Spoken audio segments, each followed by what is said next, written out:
नमस्कार, न्यूज पर आप बड़ी कवरेज देख रहे हैं। मैं हूं आपके साथ कंचन डोगरा। विवेक हत्याकांड में इस वक्त ये बड़ी खबर आपको बताएं कि विवेक की पोस्टमार्टम रिपोर्ट अब आ गई है। रिपोर्ट में होठ के नीचे गोली मारने की पुष्टि हो गई है। विवेक के शरीर से गोली निकाल ली गई है। पोस्टमार्टम रिपोर्ट अब सामने आ चुकी है। बड़ी अपडेट आपको दे रहे हैं विवेक हत्याकांड से जुड़ी हुई। उत्तर प्रदेश की राजधानी लखनऊ में हुई है ये घटना, जहां पर लोगों को सख्ते में डालने के साथ कई गंभीर सवाल अब खड़े हो चुके हैं। आरोप है कि यूपी पुलिस की गोली से एक शख्स की मौत हो गई है और अब पोस्टमार्टम रिपोर्ट आ चुकी है यहाँ पर विवेक हत्याकांड की, जिस पर होठ के नीचे गोली लगने की पुष्टि कर दी गई है। रिपोर्ट सामने आ चुकी है। तस्वीरें आपके सामने है। देखिए, तस्वीरें आपके सामने उस वक्त की है जब ये पूरा घटनाक्रम हुआ। एक बार फिर से उत्तर प्रदेश पुलिस सवालों के घेरे में। रात में बल्कि आज सुबह 2:05 के लगभग विवेक नाम का एक आदमी को घायल अवस्था में यहाँ पर लेके आए और इलाज के दौरान उसकी मृत्यु हो गई और संभावित उसको ये था कि शायद गोली लगी है। और कहाँ लगी थी सर? गोली कान के पास बाईं तरफ, सर का ही पार्ट है वो। सर का ही पार्ट है। तो आइए आपको ये पूरी खबर समझाते हैं। दरअसल लखनऊ में एप्पल के मैनेजर विवेक तिवारी की मौत पर बवाल मचा हुआ है। मामले को तूल पकड़ता हुआ देख यूपी के सीएम योगी आदित्यनाथ ने जांच के आदेश अब दे दिए हैं। आरोपी पुलिसकर्मी के खिलाफ केस दर्ज कर उसे हिरासत में भी ले लिया गया है और उसे पूछताछ लगातार की जा रही है। 4 तस्वीरें इस समय आपकी टेलीविजन स्क्रीन पर है। दरअसल शुक्रवार की रात एप्पल का एरिया मैनेजर विवेक तिवारी, जिनका नाम था, अपनी सहकर्मी सना खान को घर छोड़ने के लिए जा रहे थे। उनकी कार गोमती नगर, ये बहुत ही पॉश एरिया है, यहां पर रुकी हुई थी और इस दौरान पुलिस वालों ने उनसे पूछताछ करने की कोशिश की, जिससे वो डरकर वहां से भागने लगे। जिसके बाद वहां मौजूद पुलिस वाले ने उन्हें गोली मार दी और जिसके बाद आपको बताएं कि अस्पताल में इलाज के लिए भर्ती उनको कराया गया, लेकिन उनकी मौत की पुष्टि कर दी गई अस्पताल प्रशासन की तरफ से। विवेक की पत्नी का यहां पर कहना है कि उनके पति अपराधी नहीं थे, तो उनको पुलिस ने गोली क्यों मारी। वहीं पुलिस का कहना है कि विवेक अपनी कार से उन्हें कुचलने की कोशिश कर रहे थे, जिसके बाद उन्हें आत्मरक्षा में गोली चलानी पड़ गई। अब विवेक की मौत की जो गुत्थी है वो पोस्टमार्टम रिपोर्ट आने के बाद सुलझती है या फिर नहीं, ये बड़ा सवाल है, क्योंकि पोस्टमार्टम रिपोर्ट अब आ चुकी है और गोली होठ के नीचे लगने की पुष्टि कर दी गई है।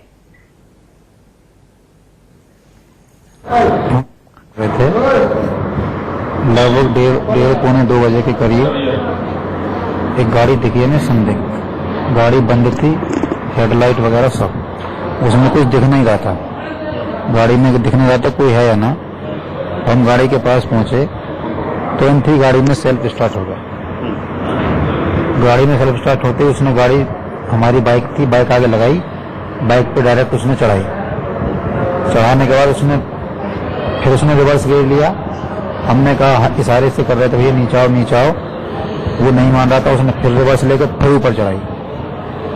फिर उसने फिर तीसरी बार रिवर्स लिया। जब उसने तीसरी बार रिवर्स लिया, पूरी जोर से उसने गाड़ी चढ़ाई, पूरी मतलब जान से मारने के बिल्कुल हिसाब से ही। लेकिन मैं बिल्कुल नीचे गिरा हुआ था, पहिए जो पहिया था उसकी गाड़ी का, उसके साइड में को आगे की बाइक। उसके बाद मैं जैसे ही खड़ा होकर मैंने कहा भैया रुक जाओ। डराने के लिए मैंने पिस्टल निकाली, लेकिन उसने फिर भी नहीं मेरी कोई सुनी। मतलब उसे आवाज जा रही है नहीं जा रही है मुझे नहीं पता, लेकिन मैं इशारे से उसे कह रहा था। लेकिन उसने गाड़ी मेरे ऊपर सीधी ही चढ़ाई। जो आपने गोली मारी तो क्या सेल्फ डिफेंस में मारी थी? हाँ जी सर, सेल्फ डिफेंस में मारी मैंने। और वो गोली पता भी नहीं थी लगी या नहीं लगी, वहां से चला गया था, वहां रुका नहीं था। पुलिस का फोन क्यों नहीं आया कि उनका एक्सीडेंट हुआ या जो भी हुआ है। और फिर जब अभी मैं जाके सब कुछ देख करके आ रही हूँ तो गाड़ी पे सामने से गोली मारी गई है। पुलिस बता रही कि हम ये करके भाग गए, वो करके भाग गए। गोली, अगर वो लड़की के साथ थे, मैं पुलिस की बात मानती हूँ कि संदिग्ध हालत में लड़की के साथ थे, तुम पकड़ते, कार्यवाही करते। वो गाड़ी नहीं रोक रहे थे, तुम आरटीओ ऑफिस जाके गाड़ी का नंबर नोट करते, आरटीओ ऑफिस जाते, एड्रेस पता करते, यहाँ से आके गिरफ्तार करके ले जाते ना।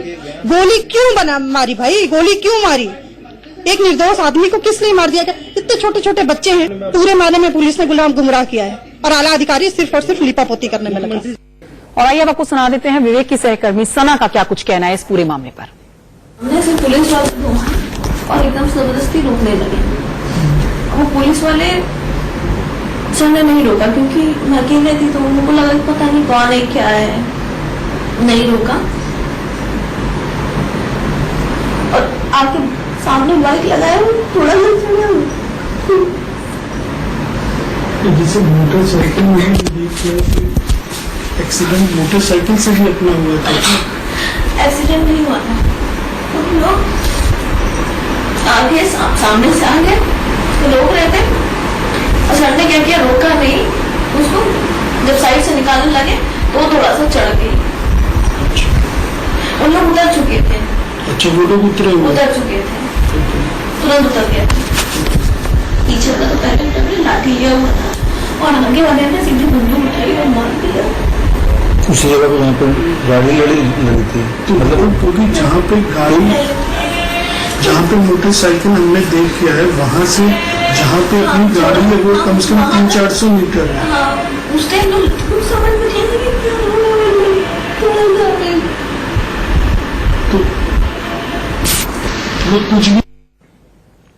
इंडिया न्यूज पर आप ये विवेक हत्याकांड पर बड़ी कवरेज देख रहे हैं। हमारे साथ इस समय मेरे साथ स्टूडियो में विवेक अवस्थी जी मौजूद हैं, सीनियर जर्नलिस्ट हैं। साथ ही हमारे साथ एक और सहयोगी वर्णित गुप्ता जुड़ेंगे लखनऊ से। इन दोनों के पास आपको लेकर चलेंगे, लेकिन इस समय लखनऊ पुलिस प्रेस कॉन्फ्रेंस कर रही है। सबसे पहले सुनते हैं क्या कहना है उनका।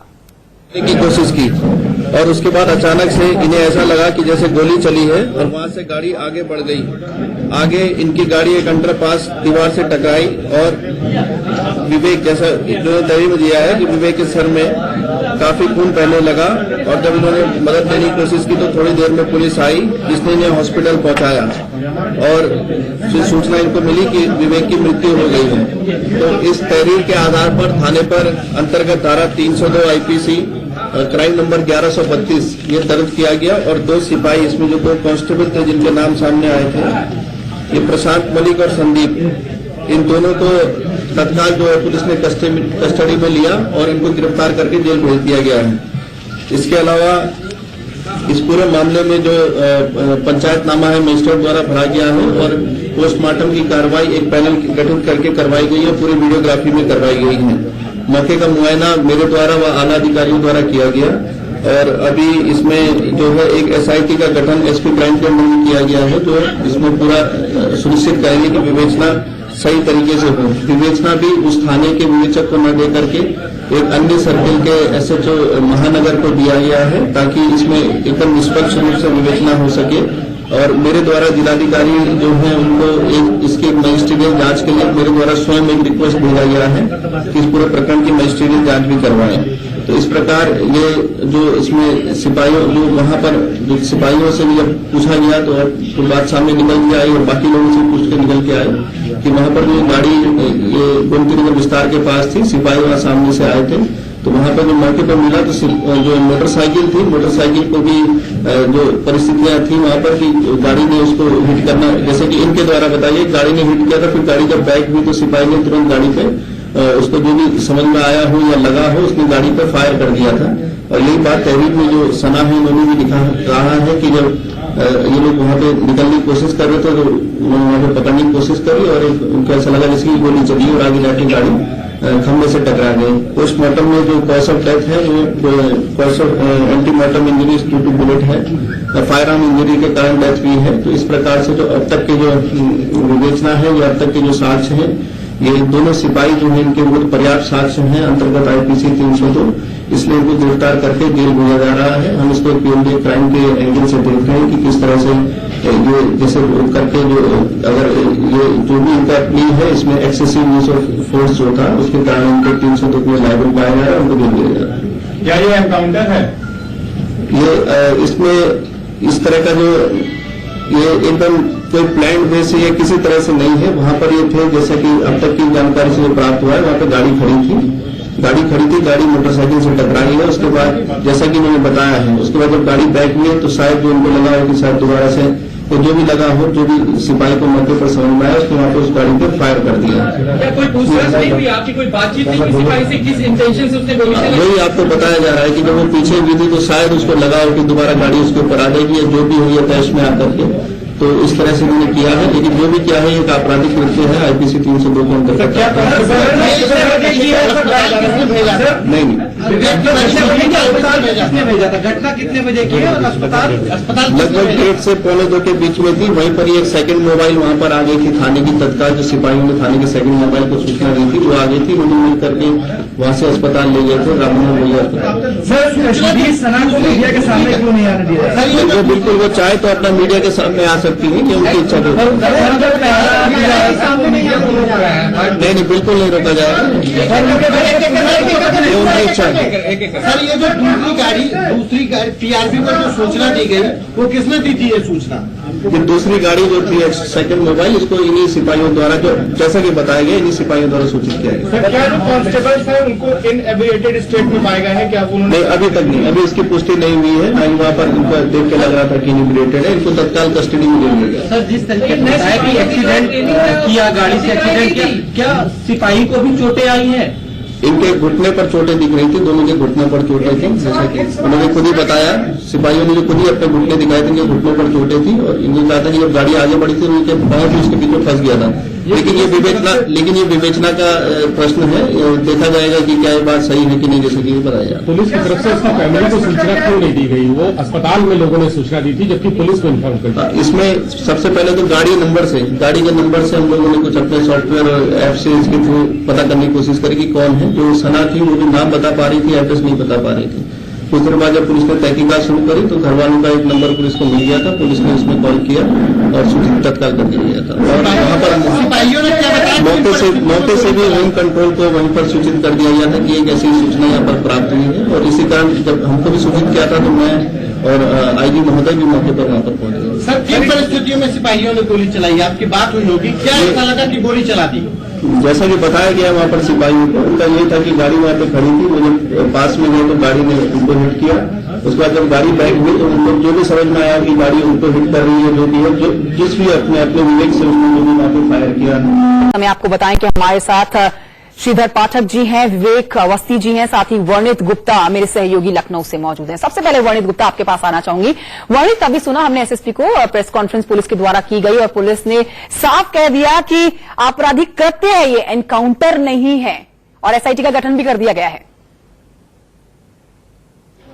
देखिए, मैं इस पे जो यहाँ पे जो लोग हैं, इनके अंदर इतना आक्रोश आई, इन्हीं से पूछते हैं ये क्या कहना चाहते हैं। मुझे ये बताइए, पुलिस का कहना है कि एनकाउंटर नहीं है, कि आपराधिक कृत्य है। आप क्या कहना चाहेंगे? आपराधिक कृत्य कैसे हो गया? अगर किसी मैं अपनी सहपाठी जो मेरे साथ काम कर रही जूनियर, रात के 1:30 बजे 11 बजे करीब अगर मैं छोड़ने जा रहा हूँ, 1 बजे, ये मानवता का नियम भी है, अगर कोई भी महिला अकेले जा रही है उसको छोड़ना कोई बुरा है क्या? अगर मैं छोड़ने जा रहा हूं, आपके 2 सिपाही दरोगा नशे की हालत में आते हैं और मेरी गाड़ी ओवरटेक करते हैं, रोकते हैं, उस महिला के साथ बदतमीजी करेंगे तो हम क्या करेंगे उस पर? अच्छा, एक बात और भी है कि अभी तक इनको जो अरेस्ट किया गया है, जो दोनों कांस्टेबल्स को अरेस्ट किया गया, इनका शायद मेडिकल भी अभी तक नहीं करवाया। कुछ नहीं हुआ है, कुछ नहीं रखा, कोई अरेस्ट नहीं किया गया। अब इनको देखिएगा, कुछ दिनों में अभी छोड़ देंगे, केस को दबा के छोड़ देंगे। चलिए ठीक है, मेरे साथ यहाँ पे मैं लौटूंगी आपके पास भी। इस समय हमारे साथ स्टूडियो में विवेक अवस्थी जी भी मौजूद है, उनकी तरफ रुख कर लेते हैं। विवेक जी, एक नॉर्मल सी सोच होती है आम आदमी, मैं भी ऐसा सोचती हूँ अक्सर कि पुलिस वाले के झमेले में क्या पड़ना, और मैं डर जाती हूँ पुलिस से। लेकिन अगर विवेक पुलिस की बात से डर गया, वहां से भागने की कोशिश करने लगा, तो इसका मतलब क्या ये है कि उत्तर प्रदेश पुलिस विवेक को गोली मार देगी? देखिए, पहली चीज तो ये कि हमने जो विरासत में पुलिस ली है, जो हमें विरासत में पुलिस मिली है, रादर वो अंग्रेजों से जो विरासत मिली वही पुलिस है। जो डंडा चलाने वाली, गोली चलाने वाली पुलिस थी, उसकी मेंटालिटी, उसकी सोच आज भी आम आदमी के लिए नहीं बदली है। जो जिस तरह ब्रिटिश पुलिस एक्ट करती थी, आज भी इंडियन पुलिस उसी तरह एक्ट करती है।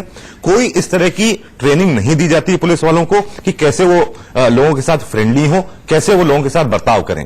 इसलिए आम आदमी की साइकी में एक बहुत डर होता है एक पुलिस वाले को लेके। वो भी रात के समय अगर कोई आदमी अपनी कलीग के साथ जा रहा है, पुलिस वाला उसको रोकता है, तो उसका डरना स्वाभाविक है। दूसरा, अगर आदमी वहां से जा रहा है, आप उसको नहीं रोक पा रहे हैं, सरकार ने एक ऐप जारी किया हुआ है जिसमें गाड़ी का जैसे आप नंबर डालेंगे, आपको उसका ओनर और उसका पता, सब चीजें मिल जाएंगी। वो कोई आतंकवादी नहीं था जिसको आपने इस तरह गोली मारी। ये एक कोल्ड ब्लडेड मर्डर है, इसके अलावा विवेक जी आऊंगी मैं आपके पास। इस समय हमारे साथ श्रीधर पाठक जी भी हैं, फॉर्मर आईपीएस ऑफिसर हैं, उनसे बात कर लेते हैं। सर श्रीधर जी, अगर एक आम आदमी पुलिस वाले से डर जाता है, भागने की कोशिश करता है, तो क्या पुलिस एनकाउंटर कर देगी आम आदमी का, गोली मार देगी उसे? नहीं, बिल्कुल एनकाउंटर नहीं। किसी प्रकार का इनकाउंटर नहीं और न ही पुलिस से डरने की कोई आवश्यकता है। अगर पुलिस ने किसी को रोका है तो साफ सुथरी बात है कि भाई उसे अपनी बात कहनी चाहिए कि हम फलाने हैं। अगर वो भागता है तो इसका मतलब है कुछ गड़बड़ है, तो गड़बड़ प्रकट करने की कोई आवश्यकता नहीं है। पुलिस है, गोली मार दिया है उसने, ये गलत किया है, ये आपराधिक कृत्य है और इस पर मुकदमा खैर कायम हो गया है। नमस्कार, मैं हूं यतेंद्र शर्मा और लखनऊ से बड़ी खबर हम लगातार आपको दिखा रहे हैं कि एप्पल के मैनेजर को पुलिस वालों ने कैसे गोली मारी, इसके बाद उसकी मौत हो गई। अब बड़ी खबर यही है जो उसमें अपडेट आ रही है कि आरोपी पुलिस वाले प्रशांत और संदीप को जेल भेज दिया गया है। आरोपी पुलिस वालों पर हत्या का मामला दर्ज किया गया है। आरोपी पुलिस वालों को जेल भेज दिया गया है और एसएसपी ने कहा है कि ये अपराध है लेकिन एनकाउंटर नहीं है। आरोपी पुलिस वाले प्रशांत और संदीप को जेल भेजा गया है। आरोपी पुलिस वालों पर हत्या का मामला दर्ज किया गया है। वहीं एसएसपी ने कहा यह अपराध है लेकिन एनकाउंटर नहीं।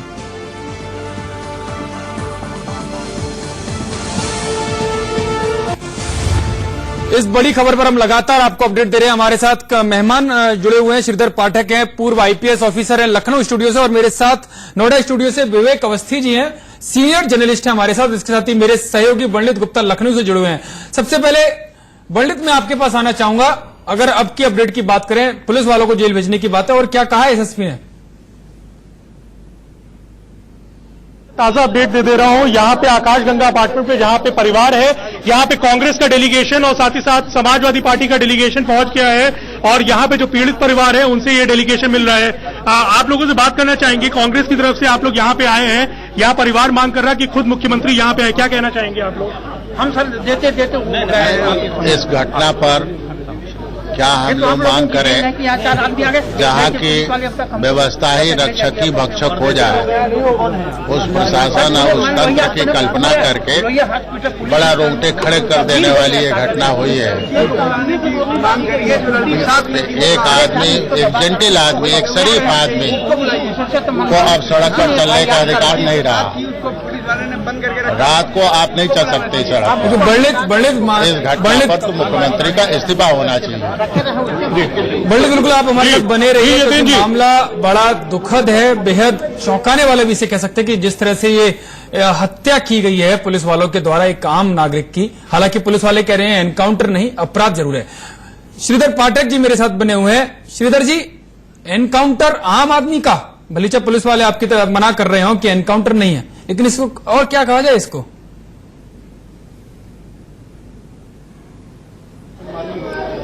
है परिवार है साथ में, तुरंत आइए, फिर अभी वो लोग जो है सब बिजी हो जा रहे हैं ना, जल्दी जल्दी ले लीजिए, है करिए, जल्दी आइए।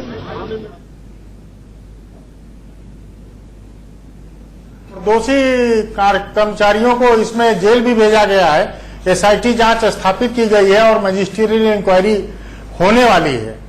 तो ऐसी हालत में पुलिस के स्तर पर इस समय जितना हो सकता है वो उन्होंने कर दिया है, लेकिन इसमें विवेचना के बाद क्या आता है ये अलग चीज है। विवेचना में थोड़ा समय लगता है, वो तत्काल नहीं होता। तो ऐसी हालत में अब इसमें पुलिस के विवेचकों पर विश्वास किया जाना चाहिए, आगे वो क्या कार्रवाई कर रहे हैं, एसआईटी के लोग। श्रीधर जी, मैं आपके पास अभी थोड़ी देर बाद फिर वापस लौटूंगा। मेरे सहयोगी बंडित गुप्ता बने हुए, जिनके साथ जो पीड़ित परिवार है उसके परिजन उनके साथ हैं। बंडित, क्या कहना है परिजनों का? देखिए, मैं आपको भी बता दूं, ताजा अपडेट ये है कि यहाँ पे ऑपोजिशन पार्टी का सपोर्ट मिल रहा है, चाहे कांग्रेस हो सपा हो, दोनों का ही सपोर्ट यहाँ पे परिजनों को मिल रहा है। मेरे साथ विवेक के साले साहब इस वक्त मौजूद हैं। ये बताइएगा भाई साहब, अभी यहाँ पे देख रहे हैं ऑपोजिशन को आपका पूरा समर्थन मिल रहा है, क्या कहना चाहेंगे और क्या अभी आपकी मांग है? कम से कम कुछ सांत्वना हुई कि हमारे कुछ तो कोई लोग हमारे साथ हैं। हम ये चाहेंगे कि शासन भी हमारी संवेदनाओं को समझे, शासन संवेदनहीन न बन के शासन भी हमारी संवेदनाओं को समझे और समझे कि जो उसके प्रशासन में जो ये हत्या हुई है उसका क्या प्रभाव पड़ा है। जो मेरी बहन विधवा हुई है, जो मेरे बच्चे अनाथ हुए हैं, उनकी रोजी रोटी कैसे आएगी? हमारी प्रशासन से मांग है कि तुरंत अविलंब हमें मुआवजा दे, मुख्यमंत्री जी स्वयं आए और मामले को पूरे देखें। मुख्यमंत्री जी अगर नहीं आते तो हम बॉडी को लेकर मुख्यमंत्री आवास के सामने भूख हड़ताल करेंगे। ऑपोजिशन की तरफ से कहा जा रहा है कि वो अभी जाएंगे राजभवन तक, वो पैदल मार्च करेंगे और वो प्रोटेस्ट भी करेंगे, प्रदर्शन करेंगे वो इसको, और राज्यपाल को भी सूचित करेंगे इस कृत्य के बारे में। अगर अपोजिशन ऐसा कर दे तो हमें उससे धन्यवाद है। उनका सपोर्ट है, लेकिन हम अभी अपनी लड़ाई भी लड़ते रहेंगे। अगर उनका सपोर्ट मिलता है तो हमारे लिए और अच्छी बात होती है। दोनों ही मुल्जिम कहा जाए, जो भी आरोपी हैं कांस्टेबल्स, उनको जेल भेज दिया गया है। क्या आपको लगता है कि पुलिस अपना काम सही तरीके से कर रही है? अभी पुलिस अगर अपना काम सही तरीके से करती तो अब जेल इतनी देर से ना होती। सिर्फ जेल होने से क्या होता है, कल को छूट जाएंगे। विक्टिम को तो नजरबंद करके रखा गया है। अभी मुझे खबर मिली, हम आपके पास फिर से वापस आएंगे। अपने साथ में आ गए तो पुलिस ने रोकने की कोशिश की। शहीद पर जैसे सुनसान एरिया में कौन रोकता है, जब उन्होंने नहीं रोका उन्होंने ओवरटेक करके सीधा गोली मार दी है उनके, जो गोली उनकी लगी, जो कि उनकी मौत का कारण है। ठीक है पंडित, हम आपके पास वापस आएंगे। फिर से एक बार जानने की कोशिश करेंगे कि वहां पर क्या चल रहा है। राजनीति शुरू हो गई है, इसे संवेदना कहा जाए, सपोर्ट कहा जाए या राजनीति है, ये हम आपको बाद में बताएंगे। चर्चा हमारी चलती रहेगी, लेकिन अभी एडीजी की बात आई है। एडीजी क्या कह रहे हैं वो बयान हम सुन लेते हैं। प्रथम दृष्टया जो जानकारी प्राप्त हुई है कि आज सुबह तड़के 2 सिपाही जो मोटरसाइकिल पेट्रोलिंग पे थे, उन्होंने एक गाड़ी XUV 500 गाड़ी में, जिसमें विवेक तिवारी और उनकी एक कलीग सवार थे, उन लोगों को उतरने के लिए कहा, जो सिपाहियों का वर्जन है। और नहीं उतरने की दशा में संभवतः जो हमारे सिपाहियों का वर्जन है कि उन्होंने गाड़ी उन पर चढ़ाने का प्रयास किया। ये सब बातें उनका कहना, उनका वर्जन है, लेकिन ये गोली चलाई गई है जिससे कि संभवतः विवेक तिवारी की हत्या की गई है। इसको कठोर कार्रवाई की है, अपने पुलिसकर्मियों को दोषी पाते हुए उनके विरुद्ध मुकदमा दर्ज किया है हत्या का, और उनको जेल भेजने की कवायद की जा रही है। अब एक और बड़ी खबर आ रही है। एडीजी ने माना है कि गलती हुई है और इससे गोली नहीं चलानी चाहिए। तो अब बड़ी खबर यह है कि दोनों पुलिस वालों को बर्खास्त कर दिया गया है। बर्खास्त करने का फैसला ले लिया गया है। दोनों आरोपी सिपाहियों को बर्खास्त कर दिया गया है। उससे पहले दोनों के खिलाफ हत्या का मामला दर्ज किया गया था, दोनों को जेल भेजा गया था। बड़ी खबर आ रही है कि बर्खास्त कर दिया गया है। हमारे ब्यूरो चीफ लखनऊ से अरविंद चतुर्वेदी हमारे साथ जुड़ गए हैं। अरविंद, बर्खास्त कर दिया गया दोनों को? ये दिन में दोनों सिपाहियों को बर्खास्त कर दिया गया है, और इसके पीछे ये दलील दी गई है कि किसी को इस बात की इजाजत नहीं दी जा सकती है कि अपने बचाव में ये किसी की हत्या कर दे। डीजीपी से बात हुई है। डीजीपी का स्पष्ट रूप से कहना था कि ये सारी कार्रवाई शाम तक होने वाली थी, लेकिन जिस तरीके से प्रदेश सरकार पे दबाव था, उन्होंने समय बिना गंवाते हुए इन दोनों सिपाहियों को बर्खास्त कर दिया है। आगे की अपडेट ये है कि इन दोनों पुलिस वालों को गिरफ्तार कर लिया गया है। एक बात और कही जा रही थी कि क्या उस समय ये लोग नशे में थे या नहीं है, उसके लिए भी आगे की कार्रवाई शुरू कर दी गई है। ठीक है, बहुत बहुत धन्यवाद अरविंद इस पूरी जानकारी के लिए। हमारे सहयोगी अरविंद चतुर्वेदी बता रहे थे कि दोनों पुलिस वालों को बर्खास्त कर दिया गया था। शाम तक ये कार्रवाई होनी थी, लेकिन जिस तरह का प्रेशर बनाया गया, जिस तरह की घटना, जो सिचुएशन सामने आ रही थी, उससे देखते हुए राज्य सरकार ने तुरंत फैसला लिया और डीजीपी ने दोनों पुलिस वालों को बर्खास्त करने के आदेश दे दिए। हमारे साथ इस पूरे मामले पर चर्चा करने के लिए हमारे सहयोगी मौजूद हैं। विवेक अवस्थी जी सीनियर जर्नलिस्ट हमारे साथ हैं, श्रीधर पाठक पूर्व IPS हमारे साथ हैं, बल्डित हमारे साथ लखनऊ से बने हुए हैं। विवेक जी, मैं आपके पास आना चाहूंगा।